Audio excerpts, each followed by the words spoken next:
Okay, you guys, what is up? The King of Lightning is here today, as usual, once again, to do JoJo's Bizarre Adventure Stardust Crusaders, episode 13 and 14 review. Now, before I get started, of course, the episode link is going to be in the description box down below on Crunchyroll.com. So, I know I'm deviating off the gate, but I really do not like this new YouTube layout. I fucking can't stand like this dashboard. I'm like, what in?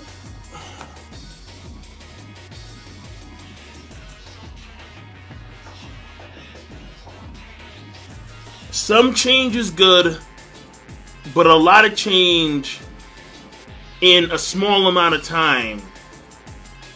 In this particular case, I can say it's bad. They keep on altering and changing and adding more Google Plus features. I'm like, no, stop. Just stop. Just stop it, goddammit. Go back to, like, YouTube layout, like, 2 years ago, and I'm happy. I'm a happy camper. But no. We're going to add some new shit. And I bet you in 3 months' time, more new shit. I bet you, man. Shit. Alright, let me focus on the episodes at hand. So, episode 14 was pretty disgusting.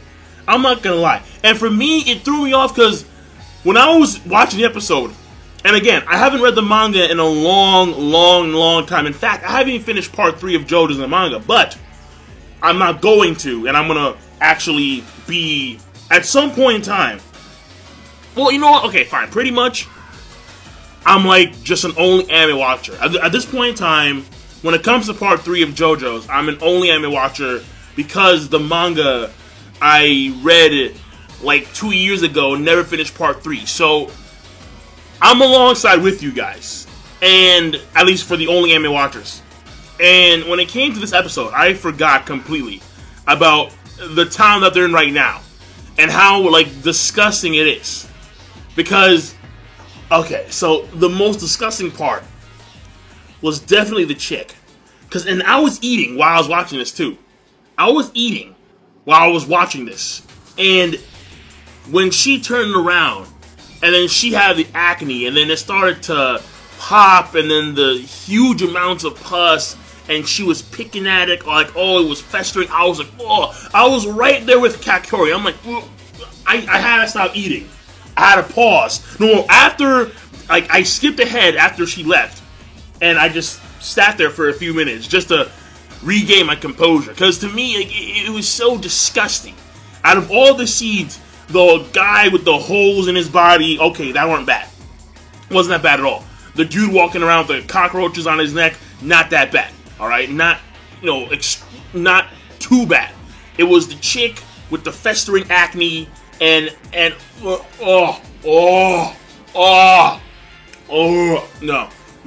No.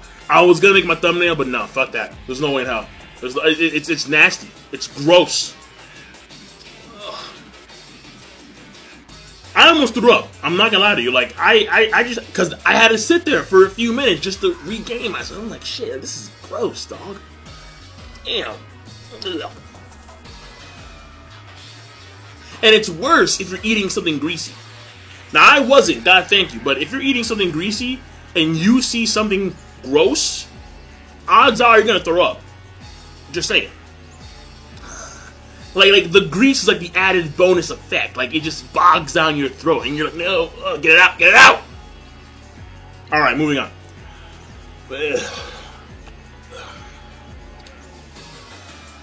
I'm okay, right?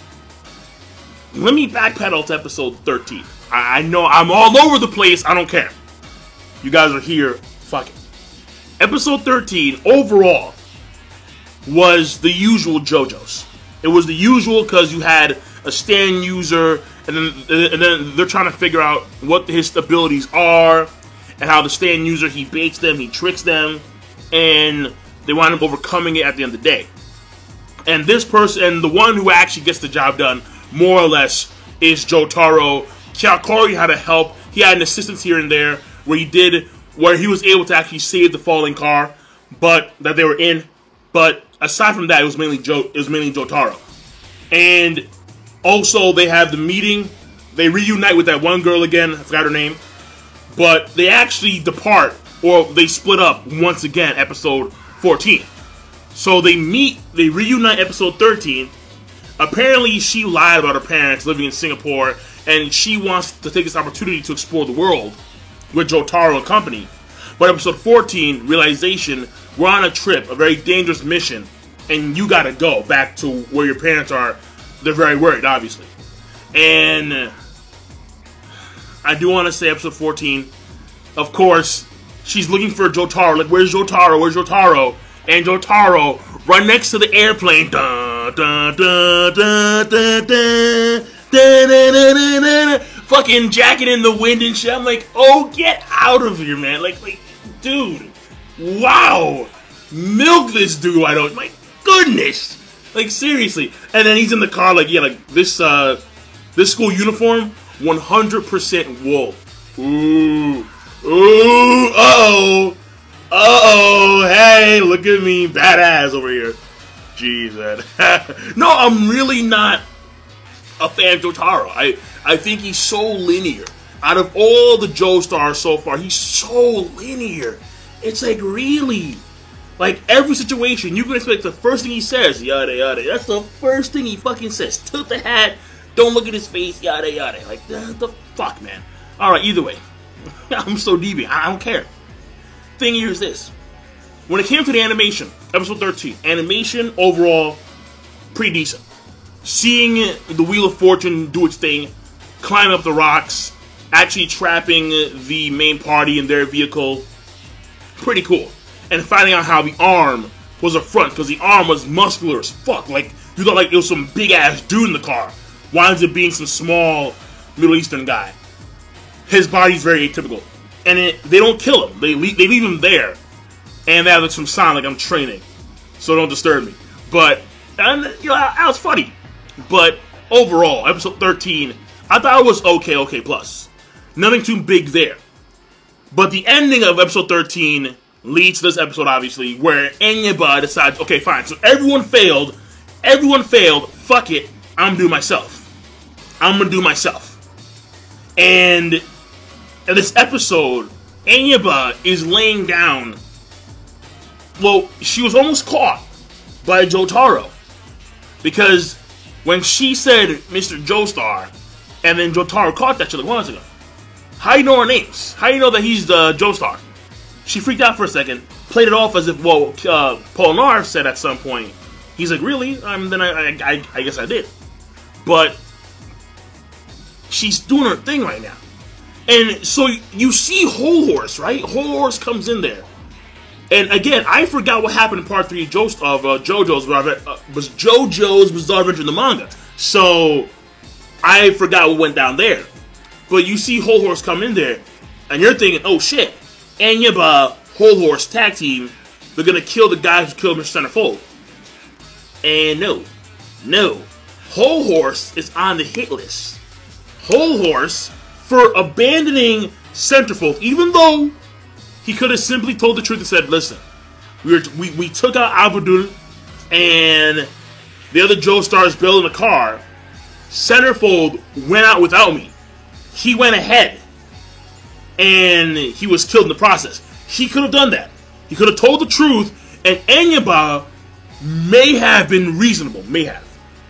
But instead, he lied like, yeah, we're best friends, and I feel just as much as you do, and so on and so forth, and the end result is, well, okay, fuck it, I'm gonna take a scissor right into your wrist, and then I'm gonna use my stand on you, the justice stand, where the stand itself is the fog, and any minor wound that you have, it will open that wound into like a hole with no blood, and the stand can actually go into that wound and control you through that wound like a puppet. And I don't know why. Maybe Whole Horse can only use his right hand for his Emperor stand, but use his right hand, Emperor stand, the one that has the hole in it, and he's pointing at Enyaba, and then all of a sudden the Justice Stand takes control of his hand, and then voila, fires on himself. So they're going hard right now. Anyaba's going hard as fuck. She just killed Whole Horse. And it looks like Polnareff is next, because he's walking down the steps right now. And she's watching from the doors like, yeah, Polnareff. So, Anyaba right now is playing the old innocent granny card very well. And then listen, man. Listen, alright? Fair warning. Be on the lookout for grannies. Now, grannies, you may assume that they're innocent because they're old and frail. Fuck no. Be on the lookout for grannies, okay? If you see two grandmas walking by in the street, be on guard. Do not assume, oh shit, they're grannies, so everything's okay. No. No. Don't be stupid. Don't be stupid. Because you never know the history of these grannies. They can be hardcore as fuck with bodies in their basement. You don't know. Alright? So if it's nighttime and you see grannies walking down the street and they're walking past you, you're on guard. You're on. In fact, better yet, go to the other side of the street. Yeah. Yeah. Yeah. Be on guard for grannies. It doesn't matter if they're white, black, Asian. It don't matter. You grannies, you don't know. Just saying. Alright? Anyaba is proof. She's proof. She's crazy. She's crazy, man. Alright. So, that being said, overall, episodes 13 and 14. Episode 13, like I said before, I think it's okay plus. It's not bad. It had good animation. The pacing was decent. They did make leeway into the story, as in from a location standpoint, where they finally got closer to Pakistan. And now, they're in Pakistan right now. They're in Pakistan right now. And they did meet up with the girl in episode 13, but she left episode 14. And episode 14 mainly focuses on the town they're in right now. And having Whole Horse come in there and die by the hands of Anyaba. And how Anyaba herself is actually going hard. And you can see that because her stand is the fog, she has somehow... Keep in mind what her ability is, okay? Her ability is to manipulate other people through wounds that they have on their body. Now, this could apply for the people in the town as well. Because the guys in this town, the guys and the gals, everyone, they seem to be atypical. They have a weird they have like a weird glazed over look on their face, and they don't seem to be all there. So, thing here is that Anyaba Stan, her area of effect may be the entire town, because fog is encompassing the entire town. So that's the way it is right there. And the fact that Anyaba herself, if you would, the sidekick of Dio. If Dio's Batman, she's Robin. So we have Anyaba herself going out and trying to get revenge for her son. So that's actually very good. So overall, episode 14, I think, is a lot better than episode 13. I'm going to give episode 14 rating of a good plus. So I am done. I want to give it a great, but you know what? I'll give it a great. Yeah, it was a really good watch. Though the beginning parts were hard to swallow. Seriously. Ooh. But I'm done. Kill anything. Give me your thoughts. What do you guys think? Of course, rate the video, comment, subscribe, and I will see you guys later. Once again, the link is going to be in the box below. Have a nice night.